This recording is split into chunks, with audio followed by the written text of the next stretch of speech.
Teaser की तरह, जैसे बॉलीवुड की मूवीज़ के पहले छोटा सा ट्रेलर आता है ना, उसी तरह से ये भगवान के 64 गुणों का छोटा सा ट्रेलर।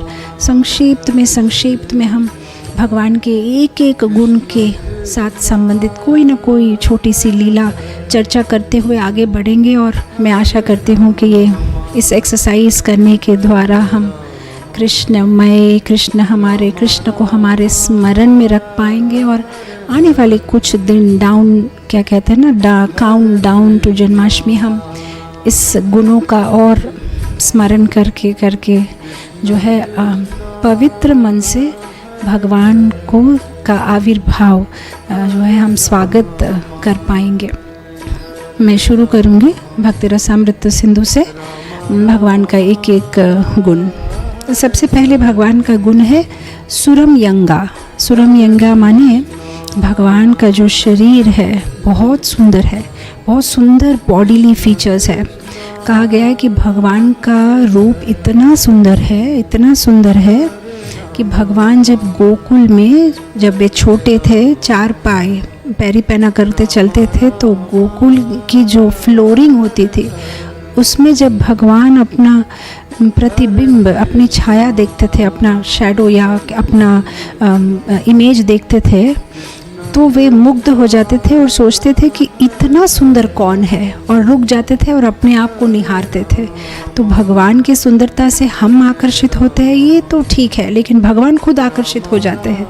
इनफैक्ट कहा गया है कि भगवान इतने सुंदर है कि जो भगवान की आँखों को देखता है वो केवल आँखों को ही देखता रह जाता है। अगर कोई उन्हें पूछे कि आपने क्या भगवान के होठों को देखा, तो वे कहते हैं नहीं, मैं तो आँख के पास ही रुक गया, मैंने देखा ही नहीं भगवान का होठ कैसे है। मतलब एक एक अंग उनके शरीर का उतना सुंदर है।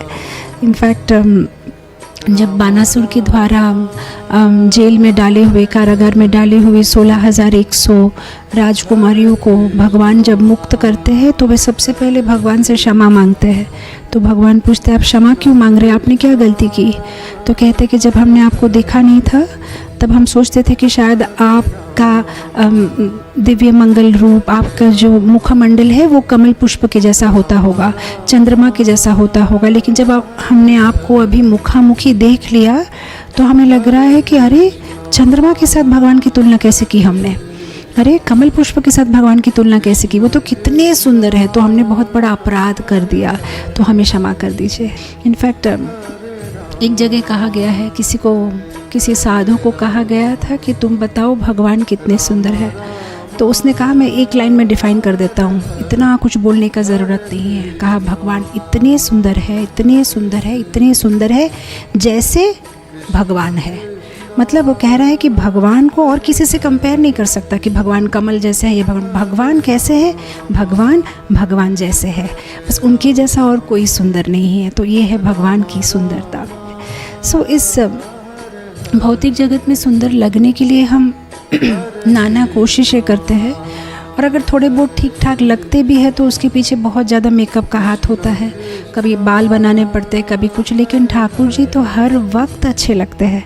ऐसा नहीं है कि वे द्वारकाधीश है या वे वृंदावन में यशोदा माता बहुत सुंदर से सजाती थी इसलिए वे सुंदर लगते हैं, वे हमेशा सुंदर लगते हैं। इस भौतिक जगत में तो किसी को अगर हम सुबह सुबह देख लें नहाने से पहले तो हम डर जाए, मतलब बिल्कुल अलग से लगते हैं, लेकिन भगवान सुबह उठते हैं तब भी सुंदर लगते हैं, रात को जब सो जाते हैं पूरा दिन क्लांत होने के बाद, थकने के बाद, तब भी सुंदर लगते हैं। गोपी गीत में हम सुनते हैं कैसे गोपियाँ कहती है कि जब आप शाम को पूरा दिन के थके हुए गायों को लेके जब वापस आते हैं वृंदावन, तब आपका जो धूल मट्टी से भरा हुआ जो आपका मुखमंडल कितना सुंदर लगता है। भीष्मदेव कहते हैं कि जब आप युद्ध में जो घोड़े जब युद्ध में यहाँ वहाँ घूमते हैं तो घोड़ों की पैरों से जो रज ऊपर में उड़ती है, वो जो मट्टी भगवान के मुखमंडल पे गिरती है, उसमें आप कितने सुंदर लगते हो। तो भगवान युद्ध करे तो सुंदर लगते हैं, सोते हुए सुंदर लगते हैं, उठते हुए सुंदर लगते हैं, चलते हुए सुंदर लगते हैं। भगवान बहुत ही सुंदर है। तो सुरमयंगा, ब्यूटीफुल बॉडीली फीचर्स, भगवान के शरीर का हर एक अंग बहुत सुंदर है।